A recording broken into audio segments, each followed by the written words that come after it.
Gideon faced enemies, and we face enemies.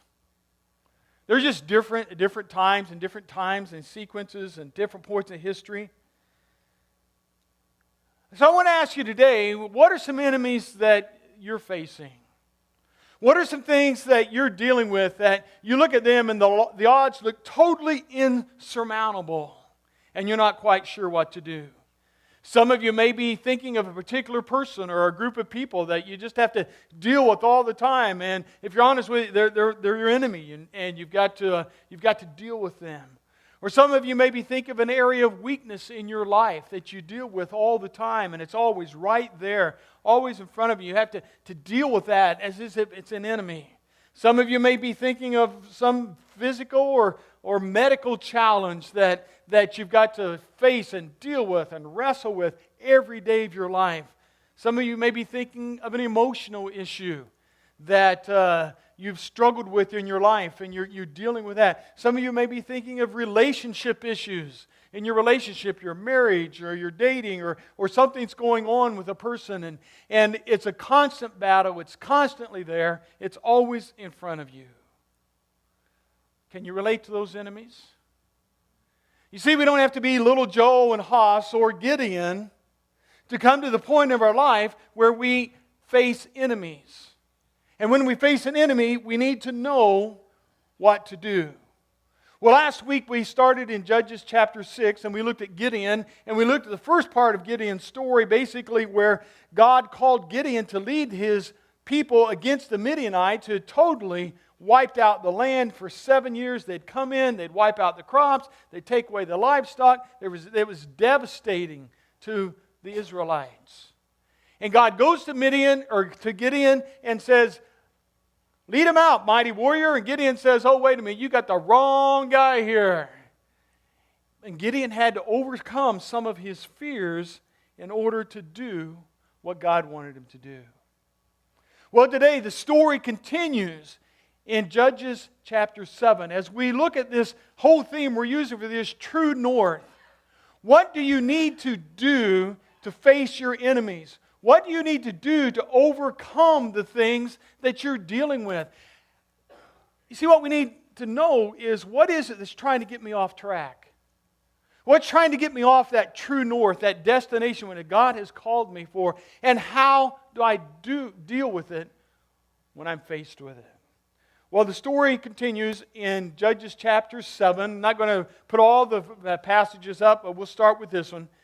In Judges chapter 1, verses 1 through 4, it says, "Early in the morning, Jerubbaal," that is Gideon, "and all his men camped at the spring of Harod. The camp of Midian was north of them in the valley near the hill of Moreh. And the Lord said to Gideon, 'You have too many men for me to deliver you into their hands,' or to deliver them into your hands." Now, just how many men did he have? At the end of chapter 6, Gideon sends out a call throughout the land of Israel and says, "Would all the fighting men come and join me here, because we're going to go up to battle against the Midianites?" And he had a decent response. There was 32,000 soldiers from around Israel came and stood before Gideon and said, "Here we are, here's the army." Not a bad size for an army until you look at the size of the Midianite army. It says that they were like locusts. There were so many of them they couldn't even be counted. So here's Gideon with 32,000 and an army that's not even numbered. It's just a swarm, and they're going to go into battle. But Gideon maybe felt, well, it's not too bad. It could be worse. But God looked at the situation, and He saw it a little bit different. Here's the first thing I want you to think about today when facing your enemies. I think it's a lesson we can learn from Gideon, and it is simply this. You've got to surrender to win. What does that mean? That doesn't make sense. It's an oxymoron. It sounds contradictory, but hang in there with me for a minute. Here's what I meant. God saw things differently than Gideon did. He looked down and saw 32,000 men. And he said, "Oh, that's way too many, Gideon. You need to thin out your army. Here's what I want you to do. Get all those guys out there, and you tell them, all right, any of you that are scared to go into battle, you can go home now. Now, wouldn't that have been an interesting scene to see? All these 32,000 brave soldiers standing there. Gideon says, if you're scared, you can leave. And I'm sure there were some look around like, okay.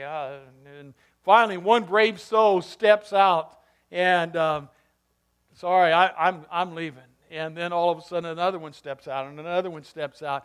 And all of a sudden, 22,000 guys went home. Now, for you math majors, how many does that leave him? 10,000. That's still a few guys, kind of a formidable army, but God looks at him again and says, oh, Gideon, we've got a problem here. You've got way too many guys. If I'm Gideon, I'm thinking, God, you need to get your eyes checked, all right? You look at this. We have 10,000, and all of them, there's no way. And God says, no, here's what you need to do. You send them down, they're thirsty. Send them down the river, tell them to get a drink. And watch them.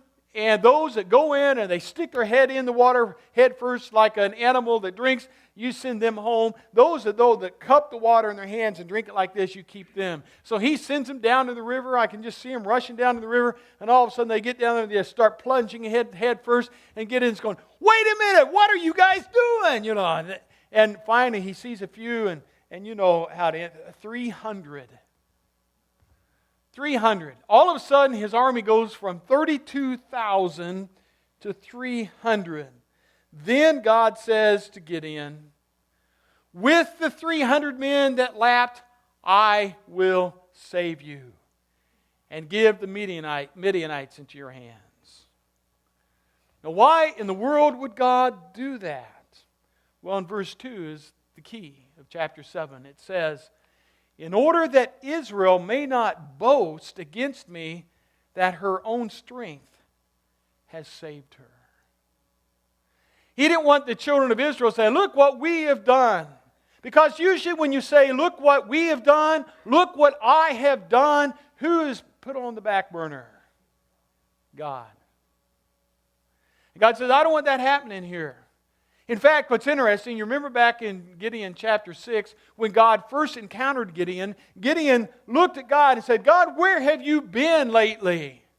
We have heard all these stories. We've heard about all these miracles, all these amazing things that you've done. Where have you been lately? I have not seen any of that. And it's like God comes to him and says, all right, you want to see something? Here you go. You take your 300 men and you fight the Midianites. When facing our enemies, here it is. We need to surrender to win. You don't surrender to the enemy. You must surrender to God and ask Him to help you with the enemy. That's the key. Don't surrender to the enemy. Surrender to God and ask for His help and His strength. The shepherd boy David, before he became king, you've heard the story, David and Goliath. He goes into the army, and I realized it, actually I was reading through it again this morning, I realized it really for the first time, that David saw things entirely different than everyone else in the army. For in 1 Samuel chapter 17, verse 47, David says, all those gathered here will know that it is not by sword or spear that the Lord saves. And that's what all the soldiers there were thinking.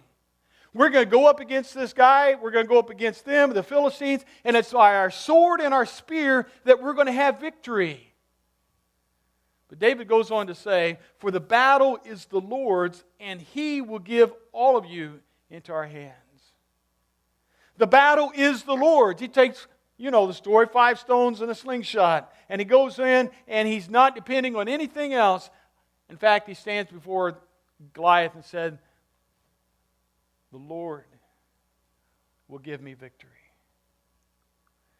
We've got to surrender to win. Sometimes we've got to say, I can't handle this. I can't do this on my own.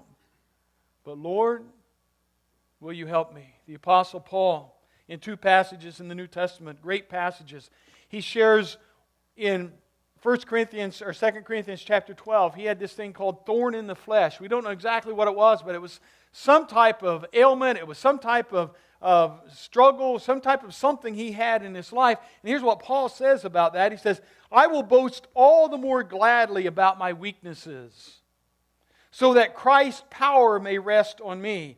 That is why, for Christ's sake, I delight in weaknesses, in insults, in hardships, in persecutions, in difficulties. And here it comes. For when I am weak, then I am strong. Paul knew the secret of surrendering to win. In Philippians chapter 4, Paul says it this way, I know what it is to be in need, and I know what it is to have plenty. I have learned the secret of being content in any and every situation, whether well-fed or hungry, whether living in plenty or want. And then here it is. I can do all things through Him who gives me strength. It wasn't something that he's sure of. Can you see it clearer here? Now, do you see it? Some of you got it. Some of you didn't. Well, what's going on? Well, the first picture was a picture of the back of a tapestry, where all the loose ends were there. It was just kind of scraggly. But this, the other side of the tapestry, is the finished product.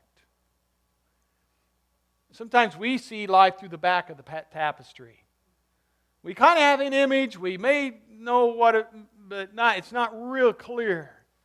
And yet God sees from the other side. And sometimes we need to have our vision adjusted. Surrender to win in order to defeat the victory, or to defeat the enemy. Another thing I think we can learn from the story of Gideon is simply this: trust and obey. Judges chapter 7, verses 8 through 11. Now they've got the army of 300. They've gone up to the valley where the Midianite army is. They completely have filled the valley, the Midianite army has. And in verse 8 it says, Now the camp of Midian lay below him in the valley. And during that night the Lord said to Gideon, Get up and go down against the camp, because I'm going to give it into your hands. If you're afraid to attack, go down to the camp with your servant Purah and listen to what they are saying. And afterward, you will be encouraged to attack the camp. What I love here is that God knew Gideon's heart. God knew Gideon's heart. They're there. Gideon says, okay, we'll go with these 300. And God comes to him and says, hey, Gideon, if you're scared, here's what you need to do. Just make your way down to the camp. And he does. And he takes his buddy with him, and they go down and they get up to this tent and they're listening in. And all of a sudden this guy says, hey, wake up. I just had a dream. What's your dream? Well, I had this dream that this flax of barley, this bale of barley flax came down and it wiped out the whole camp. And the other guy there said, oh, that must be a sign that we are going to be defeated. Can't you just see Gideon look at the other guy and said, whoa, how about that? And they run back up to the camp, and then Gideon rallies his troops, and he gets ready for battle. He just simply trusted and obeyed. It's a song. I think we're going to sing it at the end. Trust and obey. For there's no other way. Sometimes we just simply need to trust and obey. Gideon listened to what had been said to him by God. He got up and he did it. And God reassured his heart. And he goes up there and says, all right, now we can do it. Listen to some passages where God is talking to you. Jesus said in Matthew chapter 11, verse 28, he says, Come to me, all you who are weary and burdened, and I will give you rest. Trust and obey. Isaiah 40, Verses 28 through 31, do you not know? Have you not heard? The Lord is the everlasting God, the creator of the ends of the earth. He will not grow tired or weary, and His understanding no one can fathom. He gives strength to the weary and increases the power of the weak. Even youths grow tired and weary, and young men stumble and fall. But those who hope in the Lord will renew their strength. Trust and obey. Psalm 23. Yea, though I walk through the valley of the shadow of death, I will fear no evil. For you are with me, your rod and your staff, they comfort me. You prepare a table before me in the presence of my enemies. My cup runneth over. Surely goodness and mercy shall follow me all the days of my life. And what? I will dwell in the house of the Lord forever. Trust and obey, for there's no other way. And that's what Gideon did that night. He went down there, he was scared, he didn't want to go into battle, and God said, just trust me here, Gideon. Just go down and listen. And he came back up, and then he obeyed.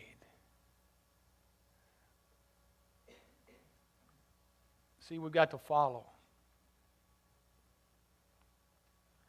We've got to surrender to win, we've got to trust to obey, and then we've got to follow God's plan.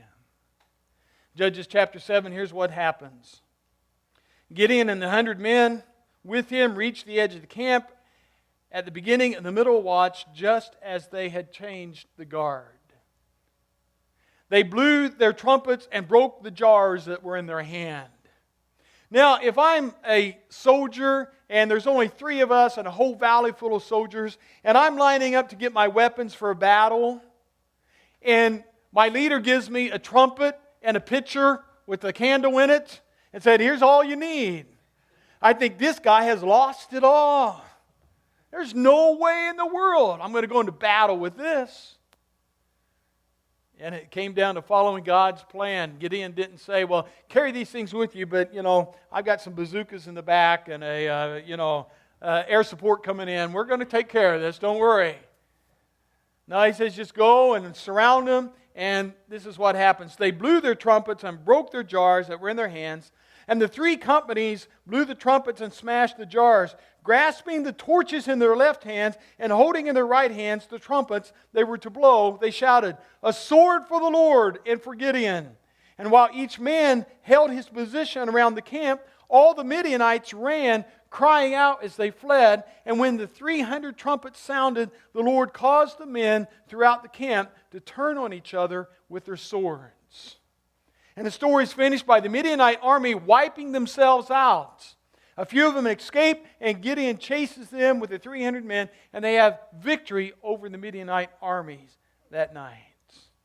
I am pretty sure that if Gideon would have been given a year to come up with a battle plan, he would have never come up with that one. It just wouldn't have happened. And yet, he trusted and obeyed and followed God's plan. And it all came together. What's God's plan in the battle you're facing? I don't know any specifics. But as simplistic as it sounds, the more we live our lives in tune with God and His Word, the more equipped we are to face the challenges and the enemies that come our way.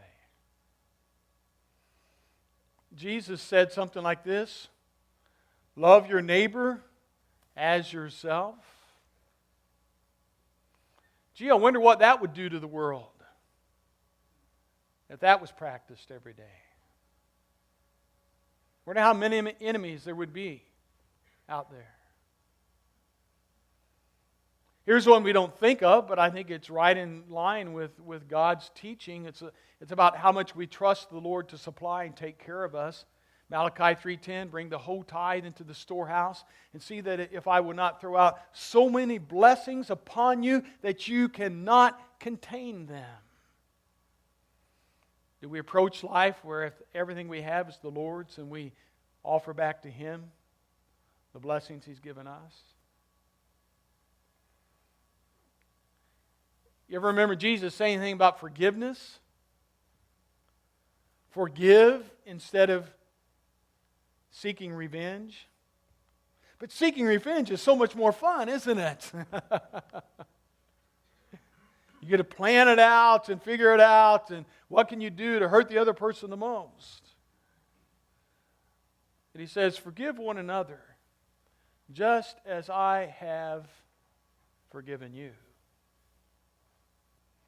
And then Jesus says something really crazy in the Sermon on the Mount. Pray for those who persecute you, and for those who bring false accusations against you and make fun of you. Pray for your enemies. What's God's plan? Some of those things and many others. We've got to surrender to Him in order to win. We've got to trust and obey, and then follow what He calls us to do every day. And there are no guarantees in this life. I can't guarantee that everything's going to change tomorrow or even the next day or even in this life. But I do know that we have a God that's the same yesterday, today, forever. And He says, I will be with you. I've gone to prepare a place for you. And if it weren't so, I wouldn't have told you. I'm going to go there and prepare a place for you, and someday I'm going to come back and take you so that you may be there with me always. Let's surrender to win. Let's trust and obey and follow God's plan. Let's pray.